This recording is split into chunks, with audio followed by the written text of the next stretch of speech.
श्री माताजी गौशाला में इस पक्षी को लाया गया है। ये बाबा यहाँ के अनेक जानवरों को यहीं लेके आते हैं और यहाँ से ठीक हो जाने के बाद यही वापस इनको लेकर वापस वन विभाग में छोड़ के आते हैं।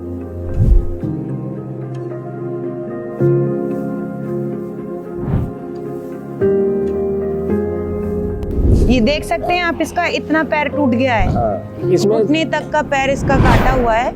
अब ये इसका एक पैर बिल्कुल ही टूट गया है, कट गया है, तो ये खड़ा नहीं हो पा रहा। देख सकते हैं आप कि ये खड़ा नहीं हो पा रहा है।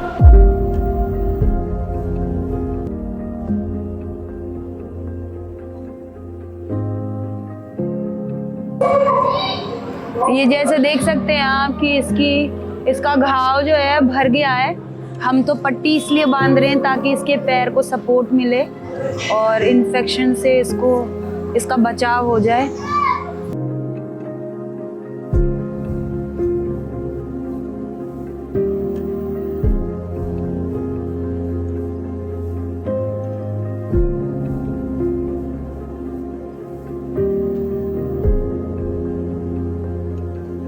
सारस पक्षी जो होते हैं वो लव बर्ड्स होते हैं। इनको प्रेम, सच्चे प्रेम का प्रतीक माना गया है। तो इनकी खासियत क्या होती है कि ये हमेशा जोड़े में रहते हैं। मेल एक बार फीमेल को अटैच हो जाए फीमेल से तो वो कभी भी उसको छोड़ता नहीं है, जीवन भर उसके साथ ही रहता है। ये उसका स्वभाव है। और सबसे बड़ी बात कि ये उसके बिना रहता ही नहीं। अगर ये अपने जोड़े से बिछड़ जाए तो ये उसके वियोग में खाना छोड़ देता है और इसी तरीके से वियोग में ही मर जाता है। ये इसकी खासियत है। और जैसे कि महापुरुषों ने बहुत ही सुंदर पदों से इनकी रचना की है और बोला है, जैसे सारस से जोड़ा संग रयो, ऐसे तेरे बिना मैं नहीं जीऊं रसिया। अर्थात भक्त जो है भगवान से ये प्रार्थना कर रहा है कि मेरा भी प्रेम सारस जैसा हो जाए कि मैं भगवान के बिना जी ही नहीं पाऊं। तो इसको आप देख सकते हैं, कोई मतलब इसका पैर जो है टूट तो गया है लेकिन ऐसा चोट नहीं है, घाव जो है हील हो गया है। लेकिन प्रॉब्लम सबसे बड़ी ये है कि ये अपने जोड़े से बिछड़ गया है पैर टूटने की वजह से। तो उसी की वजह से ये खाना नहीं खा रहा है और धीरे धीरे उसी के वियोग में शरीर छोड़ेगा, क्योंकि इनका स्वभाव ये अपने प्रेमी के बिना नहीं रह सकता। और महापुरुषों ने, भगवान ने इसको बहुत सम्मान दिया है, प्रकृति ने, क्योंकि ये अपने प्रेमी के बिना नहीं जी सकते। तो भक्त भी भगवान से यही प्रार्थना करता है कि हमारा इनके जैसा ही प्रेम भगवान से हो जाए, जो अपने प्रेमी के बिना जीना ही ना जाने। तो अब तो ये खाना नहीं खा रहा है। वैसे ये सर्वाहारी होते हैं जो मांस के साथ साथ फल भी ले लेते हैं, घास भी खाते हैं, पानी में होने वाले काई को भी खाते हैं।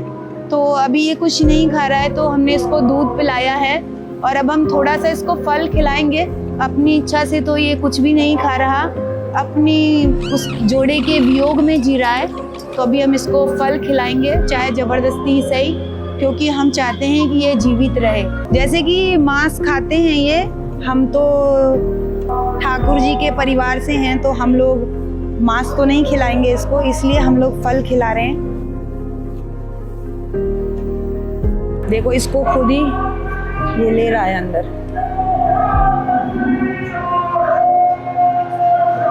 रामायण में वाल्मीकि जी ने तो सारस के ही प्रेम को देखकर पूरे वाल्मीकि रामायण की रचना की थी। अर्थात जब इनका जोड़ा एक स्थान पर था तो एक बहेलिये ने इनके एक जोड़े को मार दिया था, तो दूसरा उसके वियोग में तड़प तड़प के मर गया। तब उसने मरते समय ये कहा था कि जिस तरीके से तूने मेरे जोड़े को मार दिया है, तू भी इसी तरीके से अशांति से प्राण त्यागेगा। तो जब वाल्मीकि जी ने ये लीला घटना देखी तो उनके मन में भी खेद हुआ और उन्होंने एक श्लोक की रचना की। उसके बाद जब वो कुटिया में आए तो ब्रह्मा जी उनसे मिलने आए थे। ब्रह्मा जी से उन्होंने बोला कि प्रभु, आज जाने क्या हुआ, सारस पक्षी के प्रेम को देखकर मेरे चित्त में एक व्याकुलता सी जागी कि किस तरीके से ये आपस के प्रेम का इतना असामंजस्य था इनका कि एक के बिना दूसरा किस तरीके से वियोग में तड़प रहा था। और उसको देखकर मेरे मुख से एक श्लोक निकला तो ब्रह्मा जी ने कहा कि ये श्लोक अनायास ही नहीं निकला है, आप इसके ही माध्यम, ये आपकी शुरुआत है और अब आप वाल्मीकि रामायण का रचयिता बनेंगे, आप वाल्मीकि रामायण की रचना कीजिए। ये मेरा आज्ञा है आपसे, मेरी आज्ञा है आपको कि आप वाल्मीकि रामायण की रचना कीजिए। तो वाल्मीकि जी ने ही ये कहा है कि सारस पक्षी के इस वाल्मीकि रामायण में वाल्मीकि जी ने प्रथम श्लोक में ही कहा है कि सारस पक्षी के प्रेम को देखकर ही मैंने वाल्मीकि रामायण की रचना की है। अर्थात अनेकानेक संतों ने, सूरदास जी महाराज हुए हैं, बहुत भक्त हुए हैं जिन्होंने सारस पक्षी के प्रेम को भगवान से जोड़ते हुए कई अद्भुत घटनाएं लिखी हैं। राधे राधे।